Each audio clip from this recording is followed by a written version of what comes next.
Henry Carter stood in front of room 1809 at the luxurious Riverside Grand Hotel, rain drumming against the hallway windows behind him.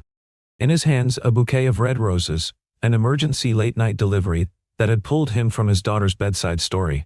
When the door swung open, the woman inside wasn't the one he was supposed to meet.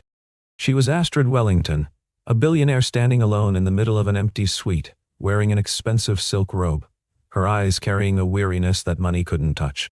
One small mistake, one wrong room number, was about to pull a struggling single father into the life of the city's wealthiest woman and change both of their destinies forever.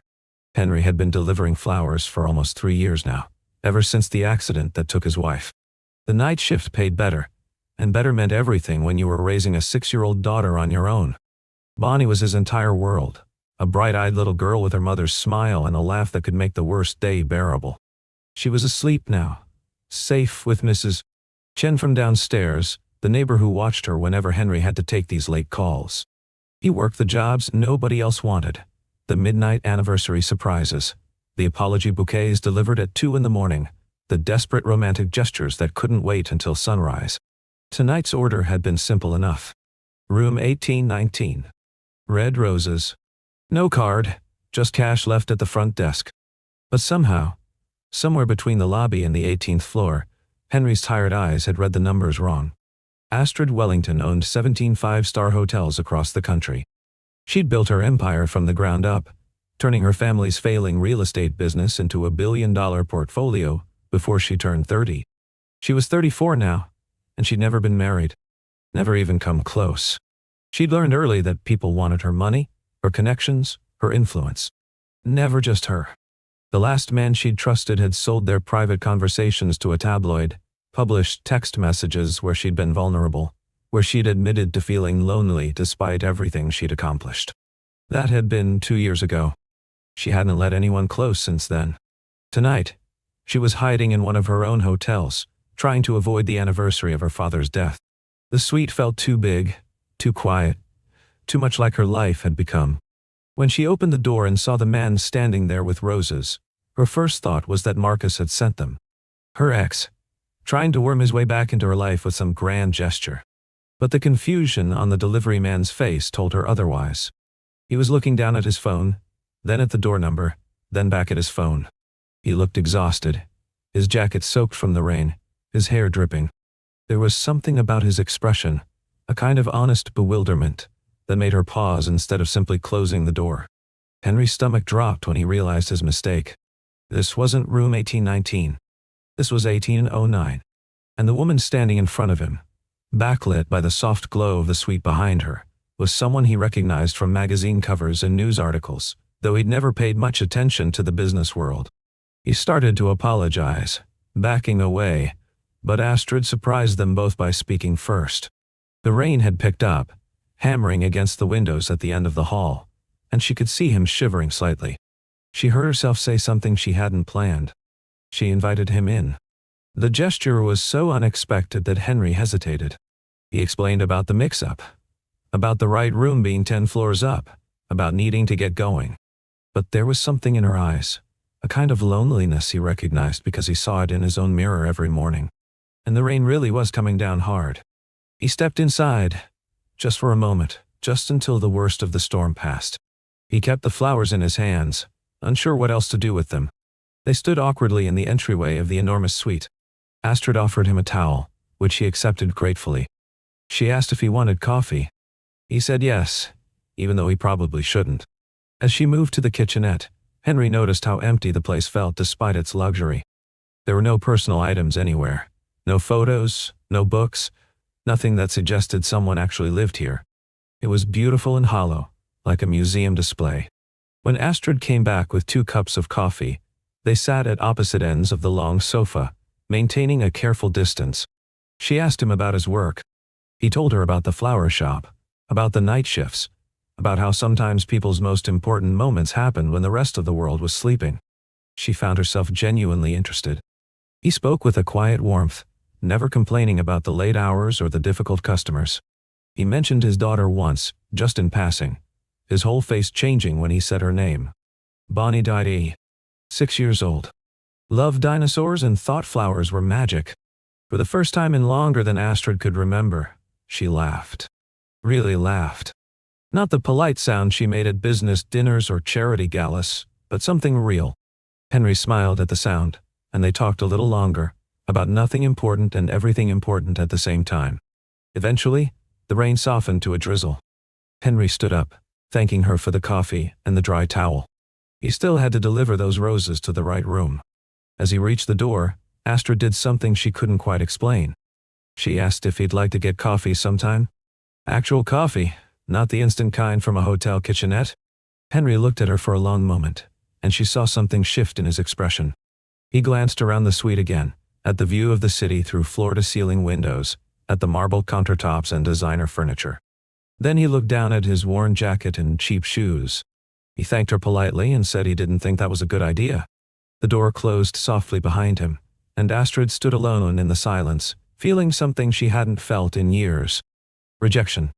But also, strangely, respect. Henry delivered the roses to room 1819. "Are you?" A man in a business suit answered, looking nervous and grateful. Somewhere inside the room, a woman's voice called out, asking who it was. Henry left quickly, not wanting to intrude on whatever reunion or apology was happening. As he rode the elevator down to the lobby, he thought about the woman in 1809. She'd been kind. Surprisingly normal, considering who she was. But he knew better than to cross those kinds of lines. He had Bonnie to think about. The last thing he needed was to get tangled up with someone from a completely different world. Someone who could never understand what his life was actually like. What Henry didn't know was that someone had seen him leaving Astrid's floor. A photographer, hired by a gossip website to stake out the hotel after a tip about a celebrity staying there, had been in the lobby when Henry came down. The man didn't recognize Henry, but he recognized opportunity. He'd gotten photos of Henry entering the hotel with flowers, and he'd watched which floor the elevator stopped at. It didn't take much research to find out who owned the penthouse suite on 18. By morning, the story was everywhere. Local flower delivery man spotted leaving billionaire Astrid Wellington's hotel suite after midnight. The photos were grainy but unmistakable. Henry's face. Astrid's hotel. The flowers in his hands.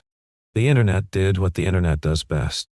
It filled in the blanks with speculation, rumor, and scandal. Henry's boss called him at 7 in the morning, waking him and Bonnie both. The man's voice was tight with anger. Customers were already calling, asking if the shop had been selling stories to the press. The owner didn't care about the truth.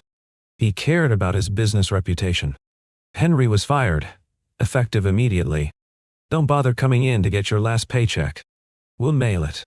The line went dead. Henry sat on the edge of his bed, staring at his phone, trying to process what had just happened. Bonnie appeared in his doorway, clutching her stuffed dinosaur, asking if everything was okay. He forced a smile and told her everything was fine. Astrid saw the stories before her first meeting of the day. Her assistant brought them to her attention, concerned about the potential PR fallout. Astrid read through the articles, her jaw tightening with each invented detail. They were calling it a secret affair. They were speculating about how long they'd been seeing each other. They were dragging Henry's name through the mud, calling him a gold digger, an opportunist. She knew none of it was true. She also knew that her board of directors would see this as exactly the kind of scandal they'd been warning her about. For years, they'd been pushing her to settle down, to present a more stable public image. A married CEO looked better to investors, they said. More trustworthy. She'd always refused, insisting her personal life was her own business. Now they had ammunition to pressure her even more.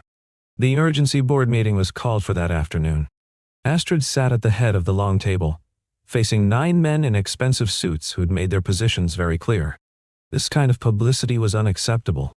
If she was going to pursue relationships, they needed to be with appropriate partners. Suitable matches. People from their world who understood how these things worked.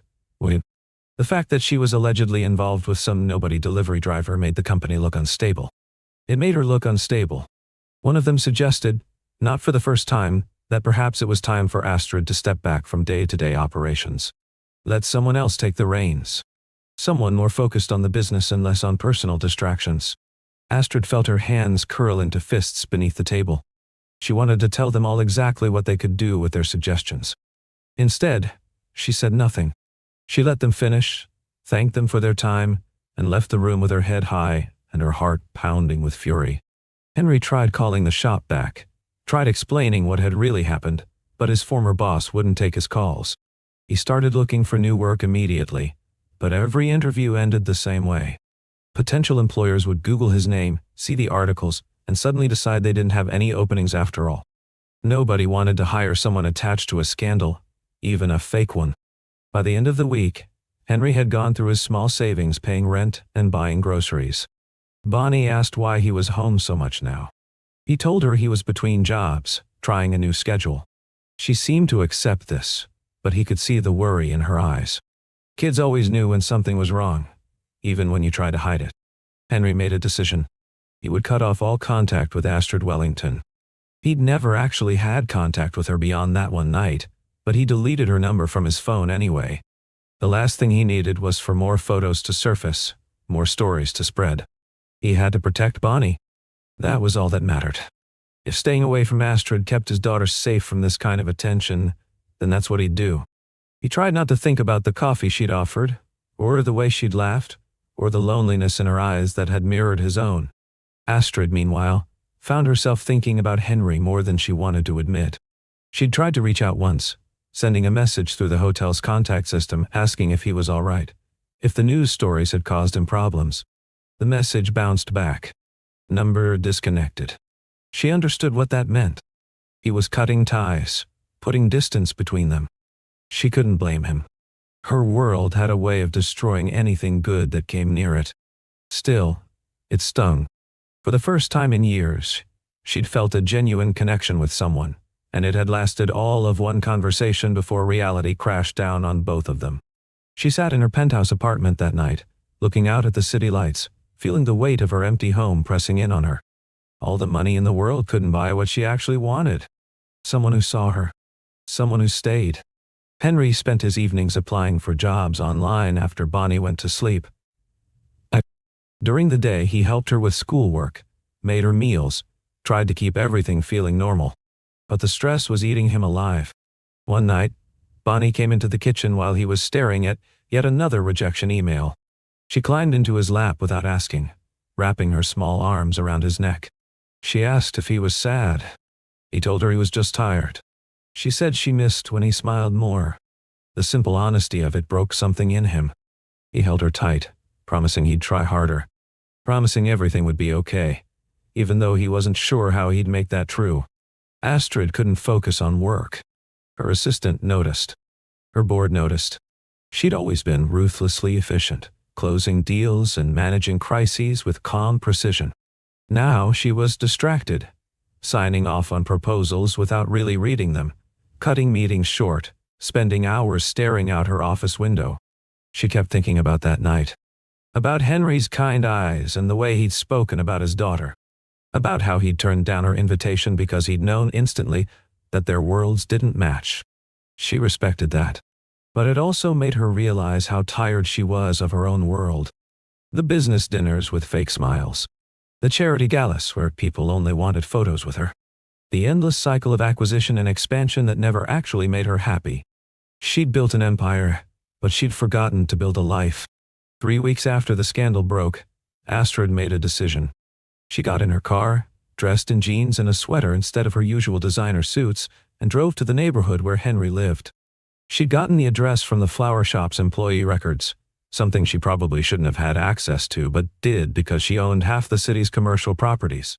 The neighborhood was old, the kind of place where buildings leaned against each other and laundry hung from fire escapes. She parked on the street and sat in her car for 10 minutes, questioning what she was doing. Then she got out and climbed the steps to his building. Henry answered his apartment door and froze when he saw her. Astrid stood in the dingy hallway, looking completely out of place and somehow more real than she had in her hotel suite. She started to apologize for showing up unannounced, but before she could finish, a small voice called from inside the apartment. Bonnie appeared behind Henry's legs, peering around at the stranger with curious eyes. She had paint on her hands and a smudge of blue across her cheek. She asked if the lady was a friend of her dad's. Henry didn't know what to say. Astrid knelt down so she was eye level with the little girl. She introduced herself. Just Astrid. Not Ms. Wellington or the CEO. Just Astrid. Bonnie liked her immediately, in the way that kids sometimes do with people who are genuinely kind. She grabbed Astrid's hand and pulled her inside, chattering about the picture she was painting. Henry watched, stunned, as his daughter led a billionaire into their cramped apartment. Bonnie showed Astrid her artwork, a family picture with stick figures. There was a big one labeled Daddy, and a small one labeled Me. There was also a third figure, taller than Henry, with a crown drawn on its head. Bonnie explained that was Mommy in heaven, watching over them. Astrid felt her throat tighten.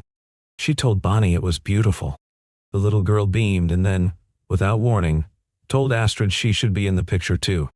She grabbed a red crayon and started drawing another figure, this one next to the daddy stick figure.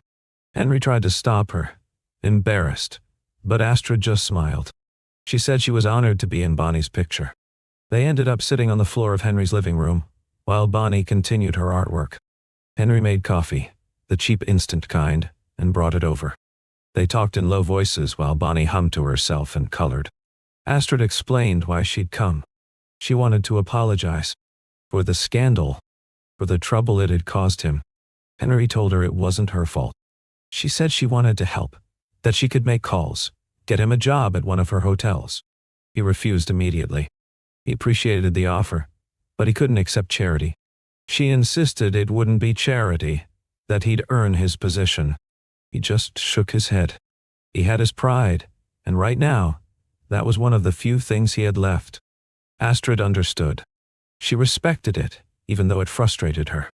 They sat in silence for a moment, and then she asked him the real question. Why had he cut contact? Why had he deleted her number? Henry looked at his daughter, who was now adding flowers to her drawing. He said he was protecting her, that his world and Astrid's didn't mix, and trying to force them together would only hurt Bonnie. Astrid asked, what if he was wrong? What if they could find a way to make it work? Henry met her eyes and admitted something he hadn't wanted to say out loud. He was afraid. Afraid of her world. Afraid of not being enough. Astrid reached across the space between them and took his hand. She told him she was afraid too. Afraid of a world without him in it. Bonnie finished her picture and proudly presented it to both of them. 4 stick figures now. Mommy in heaven. Daddy. Me. And Astrid, drawn with special care and labeled friend. The little girl asked if Astrid would come back to visit again. Astrid looked at Henry, waiting for permission. He nodded slowly. She smiled at Bonnie and promised she would. When Astrid left that evening, she felt lighter than she had in weeks. Henry watched her go and allowed himself to hope, just a little bit. But hope is a dangerous thing when reality has other plans. The board of directors wasn't done with Astrid. They'd hired a private investigator who'd tracked her to Henry's neighborhood. New photos surfaced online. Astrid entering a run-down building in the poor part of town. The headlines wrote themselves. Billionaire's secret slum visits. Is she trying to hide her affair? The pressure intensified. The board gave Astrid an ultimatum. And whatever this was, publicly distance herself from the scandal, or face a vote of no confidence. They could remove her as CEO if they had enough votes, and they were dangerously close to having the numbers. Her family called, her mother crying on the phone, begging her to think about the legacy her father had built. Cousins and uncles weighed in, all saying the same thing. This wasn't worth it. Some random man wasn't worth throwing away everything she'd worked for. Henry saw the new articles.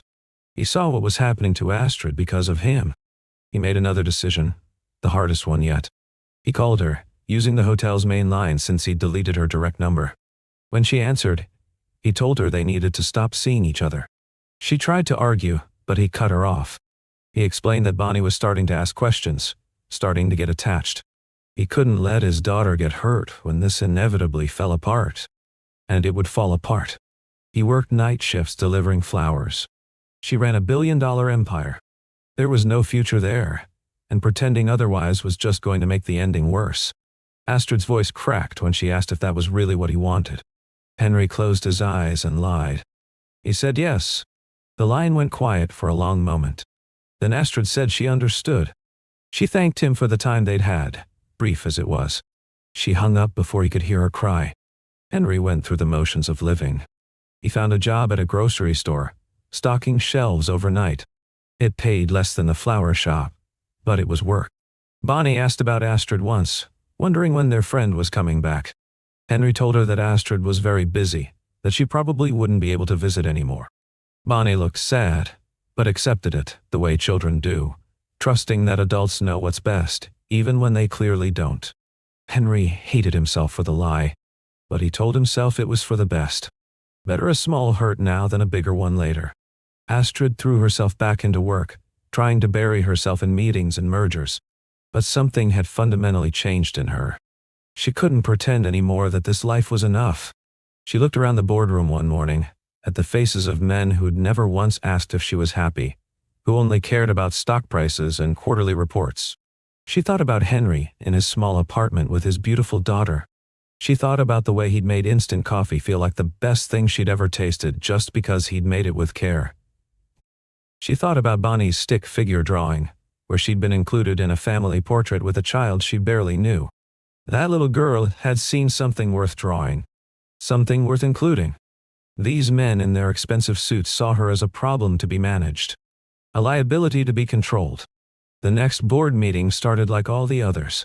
The members filed in, took their seats, opened their folders. Astrid sat at the head of the table and waited for them to settle. Then she stood up. She didn't sit back down. She told them she was resigning as CEO, effective immediately. The room erupted in shocked voices, people talking over each other, demanding she reconsider. She held up a hand for silence. She explained that she'd spent 10 years building this company into what it was. She'd sacrificed relationships, personal happiness, her entire 20s, and half her 30s. She'd done it because she thought success meant something. But she'd been wrong. Success without connection was just expensive, loneliness. She'd found someone who made her want to try again, who made her believe that maybe she could have something real. And she was choosing him, choosing the possibility of love over the certainty of profit margins. The board could vote in a new CEO. She'd retain her shares but step back from operations. She was done living for their approval. One of the older board members tried to appeal to her sense of duty, reminding her of everything her father had built. Astrid smiled sadly and said her father had died alone in a hospital room because he'd been too busy working to notice the warning signs of his heart attack. She wasn't going to make the same mistake. She walked out of that meeting and got in her car. She drove straight to Bonnie's elementary school. It was midday, and the kids were at recess. Astrid stood outside the fence, watching Bonnie play on the swings with other children. She looked so happy, so completely unaware of adult complications. A teacher noticed Astrid and approached, asking if she could help. Astrid explained she was a friend of the family. The teacher looked skeptical until Henry showed up, having gotten an alert from the school about an unknown woman on the property. He stopped short when he saw her. Astrid turned to face him, and the other parents and teachers seemed to sense something significant happening. A small crowd gathered. Bonnie noticed the commotion and ran over, throwing herself at Astrid with a delighted shout. The little girl asked if she'd come to have lunch with them. Astrid said she'd come for something more important. She looked at Henry, her hands shaking slightly, and asked if they could talk.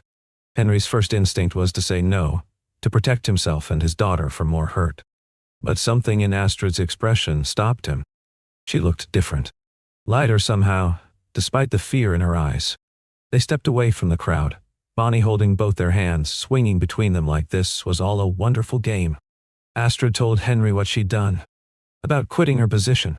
About walking away from the board and their demands. About choosing the possibility of something real over the safety of her empire. Henry stared at her in shock. He asked if she'd lost her mind. She laughed and said maybe she had. But she was tired of living in that big empty penthouse. Tired of fake smiles at charity events. Tired of being alone. She knew she was being dramatic, showing up at his daughter's school like some character in a movie. But she needed him to understand. She wasn't asking him to fit into her world anymore. She was ready to meet him halfway. To build something new that belonged to both of them. Henry felt tears burning in his eyes. He hadn't cried since his wife's funeral. But something about this moment, this impossible woman standing in front of him with dirt from the playground on her expensive shoes, offering to give up everything for a chance at them, broke something open in his chest. Bonnie looked up at both of them and asked very seriously if they were going to kiss now like in the movies. Several parents laughed. Henry and Astrid both blushed. But then Henry cupped Astrid's face in his hands and kissed her. Right there, in front of teachers and parents and curious children. The crowd applauded. Bonnie cheered. When they broke apart, Henry asked Astrid if she was sure about this. She'd worked so hard for everything she'd built. She said she'd never been more sure of anything. He asked what came next. She said she had some ideas. A charitable foundation to help single parents. Resources and support for families struggling the way Henry had struggled. And maybe, if he was interested, they could open a flower shop together. A real one, not some late-night delivery service. Somewhere people could come during daylight hours and see beautiful things. Henry laughed through his tears and said that sounded perfect. Bonnie declared she wanted to help too, that she'd be the best flower girl ever. They both corrected her gently. Not flower girl. Shop assistant. She was going to be part of this, of course she was. This was going to be their family business. The months that followed weren't perfect. Henry and Astrid had to figure out how to merge their very different lives. She sold her penthouse and bought a more modest house in a neighborhood between the rich area and the poor one. A place that felt like neutral ground. She set up the foundation and threw herself into actually helping people instead of just writing checks. Henry worked with her to find single parents who needed job training, childcare support, emergency funds. They met people whose stories were like Henry's had been, and they made sure those people didn't fall through the cracks the way the system had nearly let him fall. The flower shop opened 6 months later, a bright storefront with Bonnie's artwork in the windows. They called it Second Chances Flowers. The first week was slow, but word spread. People liked the story. They liked the idea of the billionaire who'd given it all up for love, and the single dad who'd proven that kindness still mattered. Business picked up. The media coverage was different this time. Still, intense, but warmer. People called it a fairy tale. Astrid's family eventually came around. Her mother visited the new house and met Bonnie, and it was hard to stay disapproving when faced with such an earnest, sweet child. Even a few of the old board members sent congratulations, though Astrid suspected they were just relieved she wasn't making headlines for scandals anymore. She stayed on as a shareholder but let the new CEO handle operations. It turned out she liked having free time. She liked being able to pick Bonnie up from school. She liked working alongside Henry in the flower shop, their hands brushing as they arranged bouquet. She liked going to bed at a reasonable hour and waking up to something other than stress and loneliness. The wedding was small. Just close friends and family in the garden behind their house. Bonnie served as the flower girl, a role she took incredibly seriously, dropping petals with precise concentration. Astrid wore a simple white dress, nothing like the designer gown her mother had suggested. Henry wore a suit Astrid had bought him, though he'd argued about that for hours before finally accepting. When they said their vows, they both cried. Bonnie cried too, happy tears, because her family picture had finally come true. Daddy and me and Astrid, all together now, and Mommy watching from heaven with her crown. After the ceremony, as they stood together receiving congratulations, Henry pulled Astrid close and whispered that he still couldn't quite believe this was real. She laughed and told him to get used to it. She'd quit a CEO position for him. She wasn't going anywhere. Later that night, after the guests had gone home and Bonnie was asleep upstairs, Henry and Astrid sat on their back porch steps, looking at the stars. He asked her if she ever regretted it. Giving up the company, the power, the prestige. She didn't hesitate. She said the only thing she'd ever regretted was the years she'd wasted being afraid to want something real. He took her hand, lacing their fingers together. He told her about that night at the hotel, how close he'd come to just leaving after realizing he had the wrong room. How if it had been in any other delivery, any other night, they never would have met. She rested her head on his shoulder and said she didn't believe in fate usually, but she believed in that mistake. That beautiful, perfect mistake. They sat in comfortable silence, listening to the night sounds of their neighborhood, feeling the warmth of the life they'd built together. The life that had started with a wrong turn, a bouquet of roses, and two people lonely enough to take a chance on something impossible. Sometimes the biggest happiness in a person's life begins with a delivery gone wrong. With flowers meant for someone else, handed to exactly the right person. with two worlds that should never have touched, colliding in a hotel hallway during a rainstorm. Henry and Astrid had learned that love didn't care about bank accounts or social status. It cared about recognition, about seeing someone truly and being seen in return, about choosing each other even when the world said you shouldn't, about building something new instead of fitting into something that never felt right in the first place. Their story became the kind of thing people talked about when they needed to believe that good things could still happen, that kindness still mattered, that sometimes, against all odds and logic, love actually won. And in their little house with the flower shop down the street and a daughter who drew them into her pictures, they lived that story every single day. Not a fairy tale. Something better. Something real.